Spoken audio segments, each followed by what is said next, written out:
Welcome back to Hey Kentucky. Now today was a big day for the future of education in this state, as Wayne Lewis was named the official commissioner of the Board of Education for the state, and new changes were put in that will affect all graduates in the state beginning in 2020.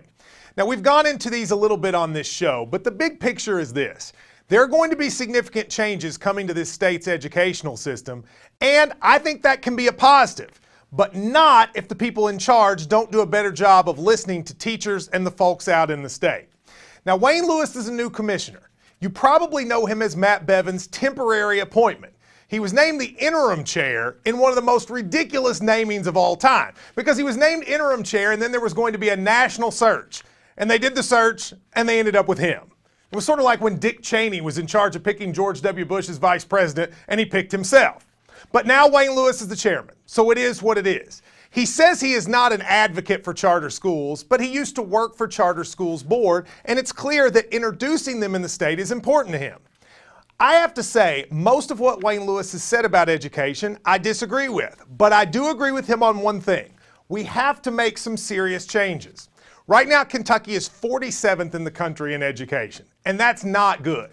The scores have somewhat been rising recently, but they're still not nearly where they need to be. Now, just last week, we released a study that was given by the state that showcased the 10 best and worst schools in the state in each level, and the results are a little distressing. Let's look at elementary schools. Now, the top ones in the state are a couple in Jefferson County, but also others in various places. 2 schools in Floyd County, John Stumbo and May Valley, are 2 of the best elementary schools in the state. This is interesting to me because Floyd County is not a very wealthy area, yet they have done something with their elementary education that is clearly working. I think it's important for people like Commissioner Lewis to look and see what that is. But now let's look at the bottom 10 elementaries. What is surprising here, and actually shameful, is all 10 are in Jefferson County. Now, you may know that Commissioner Lewis has talked about taking over the Jefferson County schools, and I don't think that's a positive in any way. Jefferson County has clearly shown they can produce good education, as seen by the fact that 3 of the best elementary schools are in the county. But the 10 worst in the entire state are all in one school district. Why is this? Well, a lot of it has to do with demographics, but it also has to do with priorities. We have to, as a state, say that as long as any child at any education level, any race, any gender, if they're not succeeding, the state is not succeeding. Too easily, we have decided, you know what, it's not our problem. So long as our kids are doing well, everything's fine. But the problems in Jefferson County will come to Fayette County, and they'll come everywhere where education is not treated as an equal right. Let's go to the middle schools. We see the top 10 all over the state. The top one is here in Fayette County, the Scapa School. You have Anchorage, Floyd County again, a couple from Jefferson County, Fort Thomas, and elsewhere. But let's go to the bottom.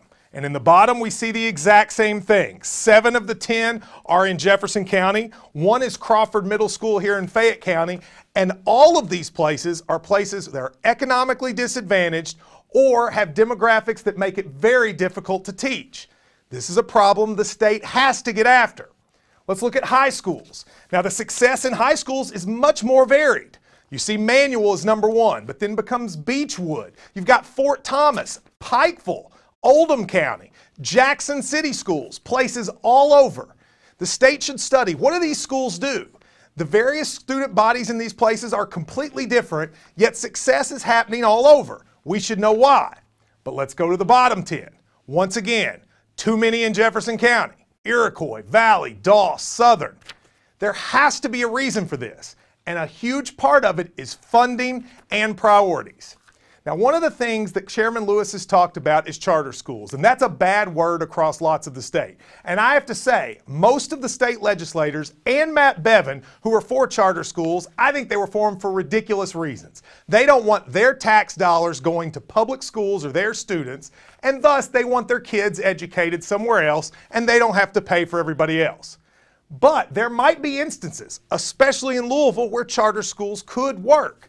So if Commissioner Lewis is serious about education, he won't try to have charter schools in counties far off where they don't work and will ruin the public schools, but he'll worry about fixing areas of Lexington and Louisville, the places in this state that need it the most.